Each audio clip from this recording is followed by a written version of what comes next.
आदाब, सलाम, नमस्कार। Welcome to New India Education Trust beyond classroom motivation web series. दोस्तों, इस सीरीज में हम आपकी मुलाकात उन नौजवान साथियों से कराते हैं जो मेहनत की है, जिन लोगों ने अपनी लाइफ में और अपने करियर में, और वो कामयाब हैं और वो अपने करियर की कामयाबी की तरफ जो है कदम बढ़ा रहे हैं। तो आज के ऐसे ही हमारी एक नौजवान साथी हमारे साथ हैं, डॉक्टर रुबीना चौधरी।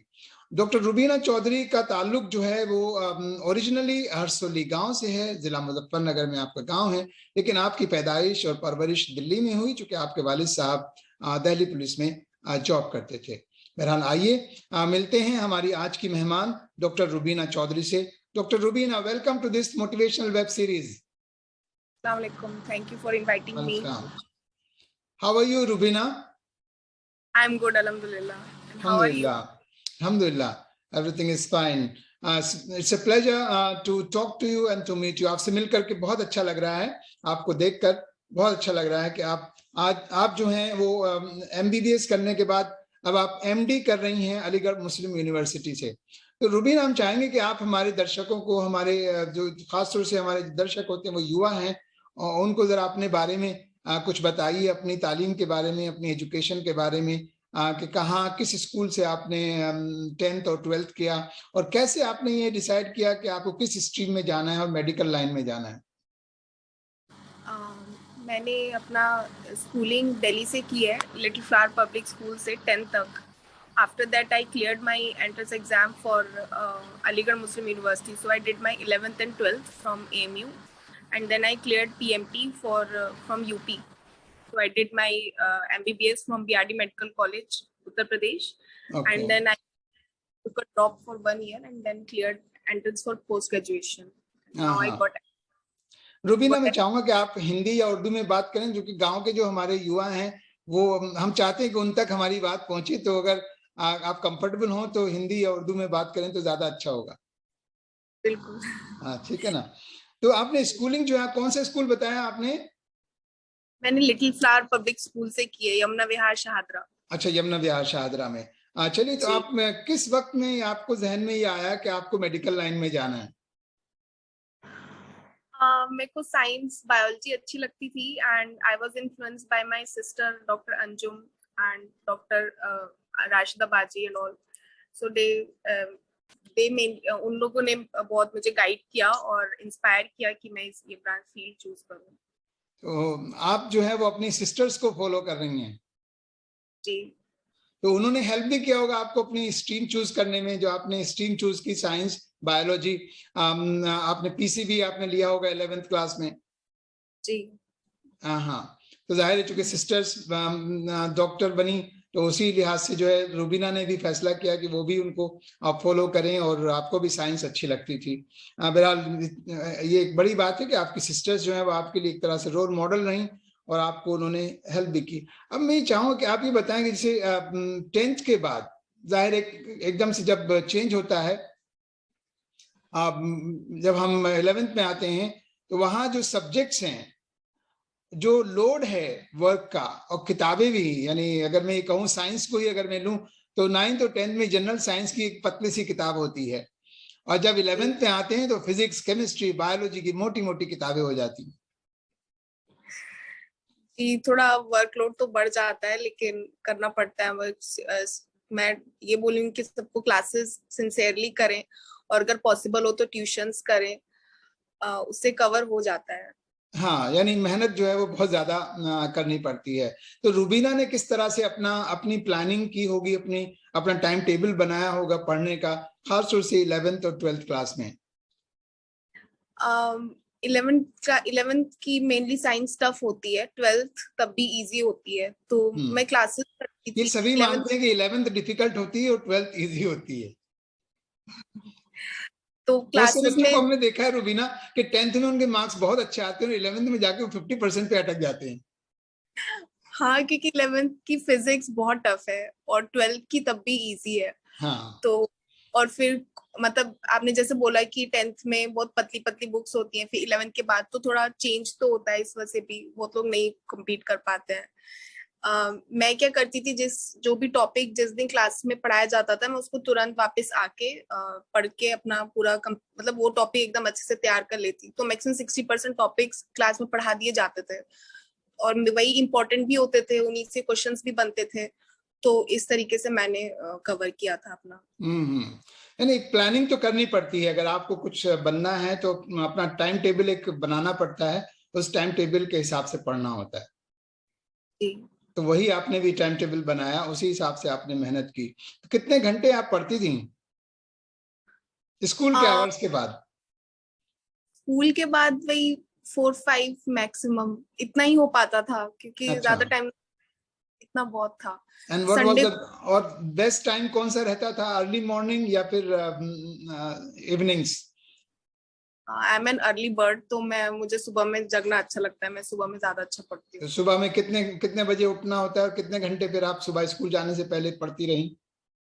मैं 8 बजे जाना होता था अगर, तो मैं रोज 6 o'clock मतलब 1-1.5 घंटा पढ़ के जाती थी। अच्छा। हाँ हाँ। जी। तो आपकी मदर की सपोर्ट किस तरह से रही आपके साथ में? अम्मी ने कि भी आप बहुत आप सपोर्ट। तीनों बहनें जो हैं बहुत कामयाब हैं, और भाई भी आपके बहुत कामयाब हैं, आपके वालिद साहब का और आपकी वालदा का। जाहिर सी बात है इसमें बहुत रोल रहा होगा जबरदस्त, क्योंकि उनके रोल के बगैर बच्चे कामयाब नहीं होते हैं। और मैं खास तौर से क्रेडिट वालदा को देता हूँ, चूंकि होम मेकर वालदा होती हैं, तो उनको मैं क्रेडिट दूंगा कि आप लोग बहनें जो हैं, भाई आप सब कामयाब हैं, तो उनका एक बहुत बड़ा रोल है। तो किस तरीके से आपको सपोर्ट करती थी आपकी वालदा? अम्मी ने मतलब हम लोग की एजुकेशन को सपोर्ट किया है, हमेशा अच्छे स्कूल में हम लोग को पढ़ाया है, अम्मी पापा दोनों ने। और हमेशा वो एनकरेज करती थी कि मतलब हम पढ़ाई पे ज्यादा ध्यान दें, घर के काम वगैरह मैक्सिमम वो अभी तक खुद से ही करती हैं। तो इससे भी बहुत फर्क पड़ जाता है, तो हम लोग तो फिर इसी वजह से, और मेंटली भी उन लोग ने बहुत सपोर्ट किया है। हाँ हाँ। तो आपके खाने का हर एक चीज का भी अरेंजमेंट सही से करती रही होंगी ना, क्योंकि बच्चों को जो पढ़ाई करते हैं तो उनको न्यूट्रिशियस फूड भी चाहिए, बैलेंस डाइट चाहिए। जी। खाना हमेशा बच ही जाता था लेकिन कभी कम नहीं पड़ता था, अल्हम्दुलिल्लाह। हाँ अल्हम्दुलिल्लाह। तो आप लोगों में तो मेरे ख्याल से चारों बहन भाइयों में बड़ा जबरदस्त कंपटीशन रहा होगा। जी, बाकी बहनें भी हैं, बुशरा पप्पी भी हाँ सब है, तो वही माहौल बन जाता है, तो फिर खुद से ही मतलब गाइडेंस मिल जाती है, तो काफी आसान हो जाता है सब चीजें। हाँ बिल्कुल। तो फिर आपने 12th के बाद जो है फिर आपने पीएमटी का एग्जाम दिया आपने? जी, मैंने 1 साल तैयारी भी की थी बीच में। एक साल तैयारी की, बीच में ड्रॉप करके आपने तैयारी की। और यूपी में आपका जो है कॉलेज मिला आपको गोरखपुर में। ये कौन सा कॉलेज है जो आपको मिला? बीआरडी मेडिकल कॉलेज, बाबा राघव दास मेडिकल कॉलेज। ओके। तो वहां जाने के बाद आपको क्या लगा? जाहिर सी बात है मेहनत तो आपकी आदत बन चुकी थी, मेहनत आप करती थी। जब मेडिकल कॉलेज में आप पहुंचे तो वहां पहुंचने के बाद अब आपका जो वर्क कल्चर है वो बिल्कुल बदल जाता है। मेडिकल कॉलेज में काम करना और पढ़ाई करना, वो एक अलग तरह का एक्सपीरियंस है। तो वहां का कुछ आप बताइए कि कितने घंटे आपको वहां काम करना होता था, और आपको पढ़ाई भी है, आपको वो सब है। तो मेडिकल के स्टूडेंट को जब मेडिकल कॉलेज में पहुंच जाता है तो वहां किस तरह का प्रेशर रहता है?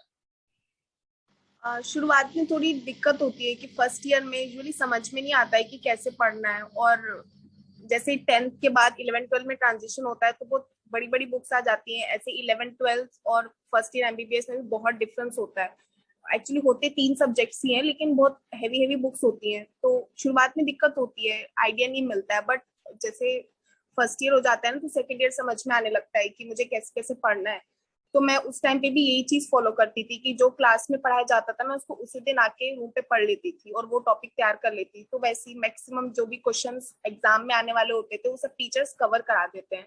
पूरा तो नहीं पॉसिबल हो पाता है प्रोफेशनल कॉलेज में, बट मैक्सिमम करा देते हैं, तो उससे मेरा हो जाता था। फिर मैंने सेकेंड ईयर से सैटेलाइट क्लासेस भी ज्वाइन की थी, उससे भी बहुत हेल्प मिलती थी। वहाँ पे समझा देते, नोट्स बनवा देते थे, तो it was very helpful coaching में। तो जी। रुबीना, इस बीच में आपको ये जो पेंडेमिक का पीरियड रहा है, 2-3 साल का पीरियड, कि ये पीरियड भी उस जमाने में आया आपके एमबीबीएस के जमाने में, या एमबीबीएस कर चुकी थी आप उस वक्त?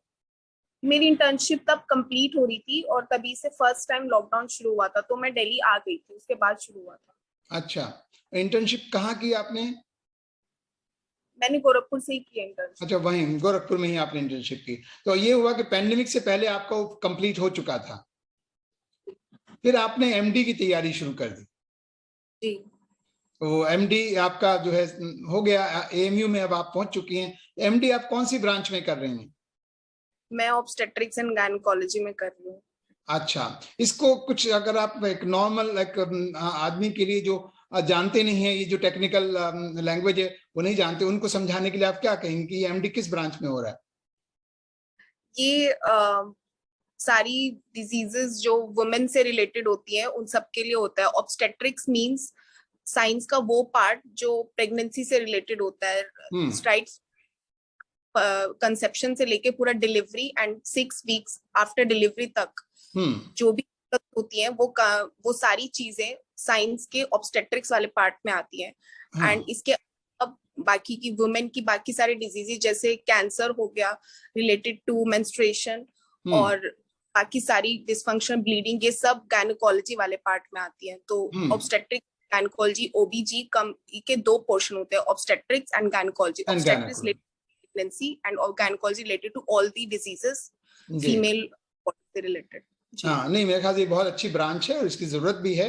आप जानते हैं कि यू नो ये ऐसी ब्रांच है जिसमें, और यह ऐसा फील्ड है जहां हम देखते हैं कि लेडीज जो हैं बहुत सफर करती हैं, स्पेशली प्रेगनेंसी एंड डिलीवरी के दौरान में बहुत सारी प्रॉब्लम्स आती हैं, खासतौर से इंडिया में जहां रूरल एरियाज में तो बहुत ज्यादा प्रॉब्लम्स होती हैं।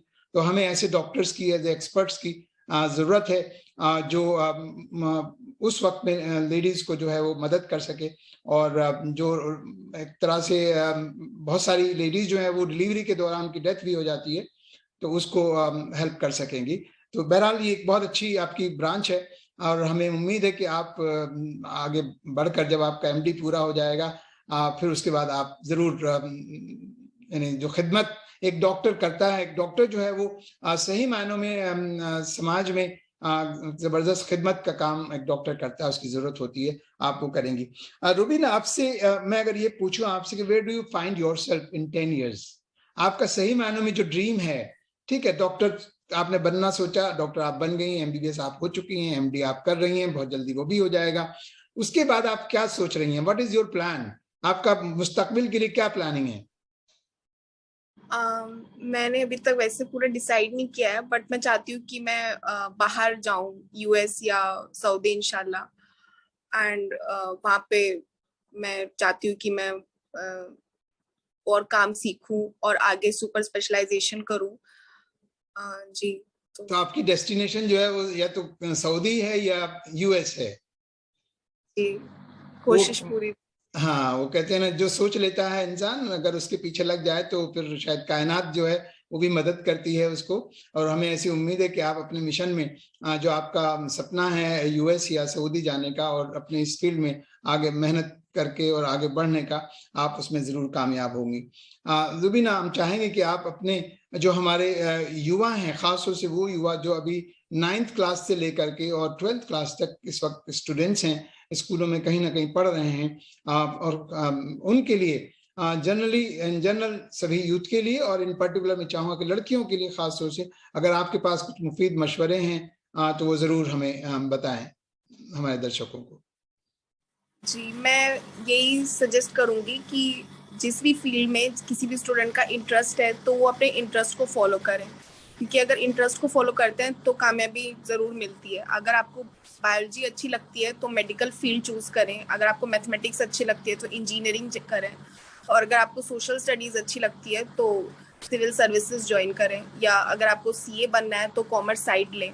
तो आपको खुद से ये सब मतलब पढ़ते पढ़ते समझ में आने लगता है कि मैं क्या कर सकती हूँ आगे इन फ्यूचर, किस चीज में, किस सब्जेक्ट में मैं बिल्कुल कंफर्टेबल हूँ और मैं इस चीज में आगे और पढ़ना चाहती हूँ। तो अगर सब लोग अपने इंटरेस्ट को फॉलो करेंगे तो इंशाल्लाह जरूर कामयाबी मिलती है। और सिंसियर रहें, मेहनत करें, डिसिप्लिन इज वेरी क्रूशियल, उसके बिना तो कुछ भी नहीं है। बस इंशाल्लाह जरूर कामयाबी। हाँ बिल्कुल, नहीं, आपने बहुत अच्छी बातें बताई हैं। खासतौर से एक तो ये कि आपको जो सब्जेक्ट, जो विषय आपको अच्छा लगता है, आपको उसी विषय की तरफ जाना है। अगर आपको मैथमेटिक्स अच्छा लगता है, यानी आपको अपना टैलेंट समझना है और आपका अपना इंटरेस्ट भी आपको समझना चाहिए कि आपका इंटरेस्ट किस चीज में है। मैथमेटिक्स में है आपका इंटरेस्ट, या बायोलॉजी में है आपका इंटरेस्ट, या सोशल स्टडीज में है, या लैंग्वेजेस में है, आपको क्या अच्छा लगता है। तो जो आपको अच्छा लगता है उससे रिलेटेड फील्ड में ही आपको जाना चाहिए। और दूसरी ये कि बगैर मेहनत के कुछ हासिल नहीं होता। आप मेहनत करें, और मेहनत करेंगे तो आप जो चाहें वो जिंदगी में आप हासिल कर सकते हैं। और सिंसियरिटी, यस, एक और बात आपने बताया कि सिंसियर होना चाहिए, ऑनेस्ट होना चाहिए। सिंसियरिटी बहुत जरूरी है, डेडिकेशन बहुत जरूरी है कि जिस काम के पीछे आप लग जाएं, बस सिंसियरली उस काम के पीछे लग जाइए। ये चीजें हैं, ये मंत्र हैं सक्सेस के, कामयाबी के, जो रूबीना ने हमारे जो युवा हैं उन सब के लिए दिए हैं। बहुत बहुत शुक्रिया रूबीना, आपने इतने बिजी उसमें अपना वक्त निकाला और हमसे बात की। बहुत बहुत शुक्रिया। शुक्रिया शुक्रिया। देखा दोस्तों, ये थी हमारी आज की मेहमान, नौजवान रूबीना चौधरी, जो एमडी कर रही हैं अलीगढ़ मुस्लिम यूनिवर्सिटी में। और आपने हमें बताया कि किस तरीके से आपने मेहनत की, किस तरह से आपने टाइम टेबल बनाया अपना, और मिशन बनाया कि आपको मेडिकल लाइन में जाना है, और फिर उसके लिए किस तरीके से आपने मेहनत की, और फिर आखिर में जो आपने जो टिप्स दी हैं आप सभी को, युवाओं को, कि किस तरीके से मेहनत करनी चाहिए, और ख़ास तौर से जो सब्जेक्ट, जो विषय आपको अच्छा लगता है उस विषय से रिलेटेड फील्ड में ही आपको जाना चाहिए। और मेहनत करें, और बहुत ही सिंसेरिटी के साथ मेहनत करें। और जब आप मेहनत करेंगे तो आप अपनी जिंदगी में, अपने करियर में जरूर कामयाब होंगे, और जो आप सपने देखते हैं उन सपनों को आप हासिल कर सकेंगे। बहुत बहुत शुक्रिया दोस्तों। अगर आपको हमारा ये प्रोग्राम पसंद आया तो इसे लाइक और शेयर करना ना भूलें, और अपने दोस्तों, अपने मित्रों, अपने अजीजों से जरूर कहें कि वो इस चैनल को सब्सक्राइब करें। New India Education Trust beyond classroom, ये आपका अपना चैनल है। थैंक यू, शुक्रिया, धन्यवाद। Have a great time.